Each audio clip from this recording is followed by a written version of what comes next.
ഇങ്ങനൊരു തീരുമാനം പത്മജയുടെ ഭാഗത്തുനിന്നുണ്ടായത്. ഇപ്പോൾ ഞാൻ ചാനലിൽ കണ്ട ചില സൂചനകളിൽ നിന്ന് കോൺഗ്രസ് പാർട്ടിയിൽ അവഗണനയുണ്ടായി, ചിലരൊക്കെ ഒരു മത്സരിച്ച തെരഞ്ഞെടുപ്പുകളിൽ കാലുവാരാൻ നോക്കി എന്നൊക്കെയുള്ള ചില പരാമർശങ്ങൾ കാണുകയുണ്ടായി. പക്ഷേ കോൺഗ്രസ് പാർട്ടി പത്മജയ്ക്ക് മുന്തിയ പരിഗണനയാണ് എല്ലാ കാലത്തും കൊടുത്തിട്ടുള്ളത്. അപ്പോൾ ഞാനൊക്കെ 2011 വട്ടിയൂർക്കാവിൽ എന്നെ പാർട്ടി സ്ഥാനാർത്ഥിയാക്കുമ്പോൾ ആ നിയോജകമണ്ഡലത്തിൽ ഉൾപ്പെട്ട പഴയ തിരുവനന്തപുരത്തിൻ്റെ നോർത്ത്, ഈസ്റ്റ്, വെസ്റ്റ് നിയോജകമണ്ഡലങ്ങൾ LDFൻ്റെ MLA മാരായി. ആ സീറ്റിലാണ് ഞാൻ 16,000-ൽ പരം വോട്ടിന് വിജയിച്ചത്. ഞാൻ വടകരയിൽ ചെല്ലുമ്പോൾ രാജീവ് ഗാന്ധിയുടെയും ഇന്ദിരാഗാന്ധിയുടെയും മരണത്തിനെ തുടർന്നുള്ള സിമ്പതിയിൽ പോലും LDF ജയിച്ച നിയോജകമണ്ഡലമായിരുന്നു. മാത്രമല്ല, മുല്ലപ്പള്ളിയുടെ 2ാം വട്ട വിജയം 3000 വോട്ടിനാണ്.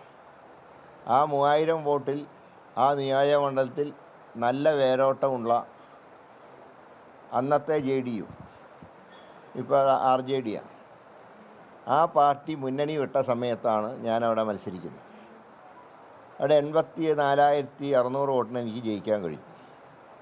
അത് എൻ്റെ മിടുക്കുകൊണ്ടല്ല, UDF ഒറ്റക്കെട്ട എന്നോടൊപ്പം നിന്നതുകൊണ്ടും ആ നിയോജകമണ്ഡലത്തിലെ ജനങ്ങൾ എനിക്ക് അറിഞ്ഞു വോട്ട് ചെയ്തുകൊണ്ടാണ്. എന്നാൽ പത്മയെ സംബന്ധിച്ച്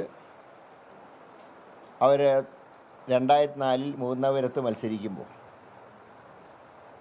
999-ൽ അദ്ദേഹം 52,000 വോട്ടിന് ജയിച്ച നിയോജകമണ്ഡലത്തിലാണ് പത്മജയ്ക്ക് പാർട്ടി സീറ്റ് നൽകുകയും അവിടെ 1.5 ലക്ഷം വോട്ടിന് നമ്പാടനോട് പരാജയപ്പെട്ടു.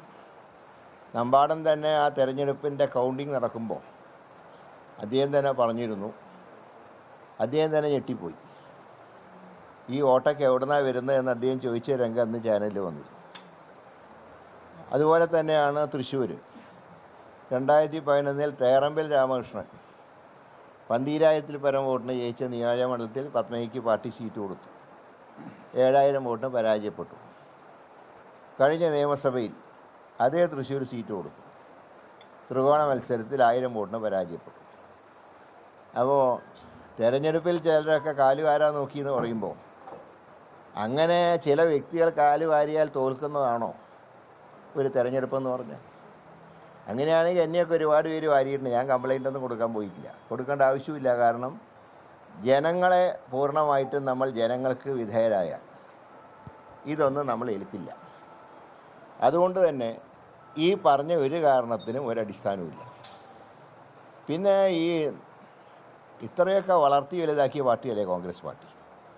ഇപ്പോൾ എല്ലാവർക്കും അറിയാം, ഞാനൊരു ഘട്ടത്തിൽ കോൺഗ്രസ് വിട്ട് പോകേണ്ടി വന്നപ്പോൾ LDFും UDFും ഞങ്ങൾ എടുക്കാത്ത കാലത്ത് അന്ന് പോലും ഞാൻ BJP ആയിട്ട് കോംപ്രമൈസ് ചെയ്തിട്ടില്ല. അന്ന് വേണമെങ്കിൽ ആ മുന്നണിയിൽ ചേരാൻ ഒരു പ്രയാസം ഉണ്ടായിരുന്നില്ല. പക്ഷേ കരുണാകരൻ ഒരു കാലത്തും വർഗീയതയോട് സന്ധി ചെയ്യാത്ത ആളാണ്.